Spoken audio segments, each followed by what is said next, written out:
ನಾನು ಬಸವರಾಜ್ ರಾಯರೆಡ್ಡಿ ಎಂಬ ಹೆಸರಿನ ನಾನು ಕಾನೂನಿನ ಮೂಲಕ ಸ್ಥಾಪಿತವಾದ ಭಾರತದ ಸಂವಿಧಾನ ವಿಷಯದಲ್ಲಿ ನಿಜವಾದ ಶ್ರದ್ಧೆ ಮತ್ತು ನಿಷ್ಠೆಯನ್ನು ಹೊಂದಿರುತ್ತೇನೆಂದು ನಾನು ಭಾರತದ ಸಾರ್ವಭೌಮತ್ವವನ್ನು ಮತ್ತು ಅಖಂಡತೆಯನ್ನು ಎತ್ತಿ ಹಿಡಿಯುತ್ತೇನೆಂದು ಮತ್ತು ಕರ್ನಾಟಕ ರಾಜ್ಯದ ಮಂತ್ರಿಯಾಗಿ ನನ್ನ ಕರ್ತವ್ಯಗಳನ್ನು ಶ್ರದ್ಧಾಪೂರ್ವಕವಾಗಿ ಮತ್ತು ಅಂತಃಕರಣಪೂರ್ವಕವಾಗಿ ನಿರ್ವಹಿಸುತ್ತೇನೆಂದು ಭಯ ಅಥವಾ ಪಕ್ಷಪಾತವಿಲ್ಲದೆ ರಾಗದ್ವೇಷವಿಲ್ಲದೆ ಎಲ್ಲ ಬಗೆಯ ಜನರಿಗೆ ಸಂವಿಧಾನಕ್ಕೆ ಮತ್ತು ಕಾನೂನಿಗೆ ಅನುಸಾರವಾಗಿ ನ್ಯಾಯವಾದದ್ದನ್ನೇ ಮಾಡುತ್ತೇನೆಂದು ಶ್ರದ್ಧಾಪೂರ್ವಕವಾಗಿ ಪ್ರತಿಜ್ಞೆ ಮಾಡುತ್ತೇನೆ.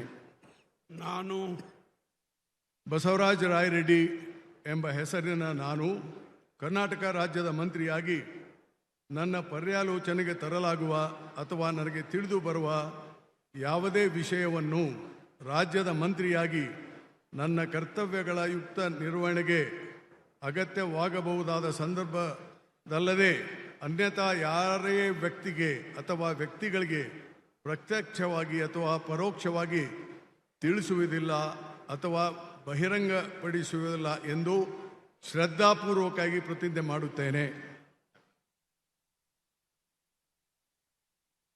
ಕೊಪ್ಪಳ ಜಿಲ್ಲೆಯ ಯಲಬುರ್ಗಾ ಕ್ಷೇತ್ರದ ಶಾಸಕರು, ಇನ್ಫ್ಯಾಕ್ಟ್ ಕಳೆದ ಬಾರಿಯೂ ಕೂಡ ಮಿನಿಸ್ಟರ್ ಆಗಿದ್ದಂಥವ್ರು, ಆಮೇಲೆ ಸಿಎಂಗೆ ಆರ್ಥಿಕ ಸಲಹೆಗಾರರಾಗಿಯೂ ಕೂಡ. ಅಂದ್ರೆ ಸಿದ್ದರಾಮಯ್ಯವರು ಮೊದಲ ಬಾರಿ ಮುಖ್ಯಮಂತ್ರಿ ಆದರು.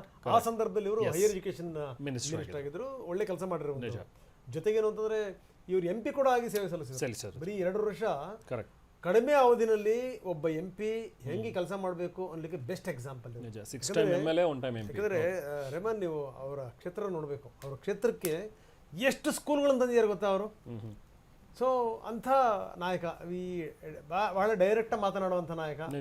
ಸಂದರ್ಭಗಳಲ್ಲಿ ನಾವು ನೀವು ನೋಡಿದ್ದೀವಿ, ಈ ಮುಖ್ಯಮಂತ್ರಿ ವಿಚಾರಕ್ಕೆ ಸಂಬಂಧಪಟ್ಟಂಗೆ, ಬೇರೆ ಬೇರೆ ವಿಚಾರಗಳಿಗೆ ಸಂಬಂಧಪಟ್ಟಂಗೆ ಮೊದಲು ಮಾತಾಡಿ ಆಮೇಲೆ ಕ್ಷಮೆ ಕೇಳಿದ್ದು ಕೂಡ ಇದೆ. ಸೊ ಇದು ಬಸವರಾಜ ರೆಡ್ಡಿ ಬಹಳ ಹೋರಾಟದ ಹಿನ್ನೆಲೆಯಿಂದ ಬಂದಿರುವಂಥವ್ರು. ಸೊ ಅಂತೂ ಇಂತೂ ಈ 1.25 ವರ್ಷ ಇದೆ. ಈಗ ಮತ್ತೆ ಅವರಿಗೆ ಅದೃಷ್ಟ ಖುಲಾಯಿಸಿದೆ. ಕಳೆದ ಬಾರಿ ಕೂಡ ಶತಪ್ರಯತ್ನ ಮಾಡಿದ್ರು. ಕೊನೆಗೆ ಅವರಿಗೆ ಸಿಕ್ಕಿದ್ದೇನಪ್ಪ ಅಂದ್ರೆ ನೀವು ಮುಖ್ಯಮಂತ್ರಿಯವರ ಸಲಹೆಗಾರರಾಗಿ ಆಗಿರಿ ಅಂತೇಳಿ ಅಂತ. ಸೊ ಇದು ಬಹಳ ಅನುಭವಿ ಒಬ್ರು ಮತ್ತೆ ಮಂತ್ರಿ ಆಗಿದ್ದಾರೆ.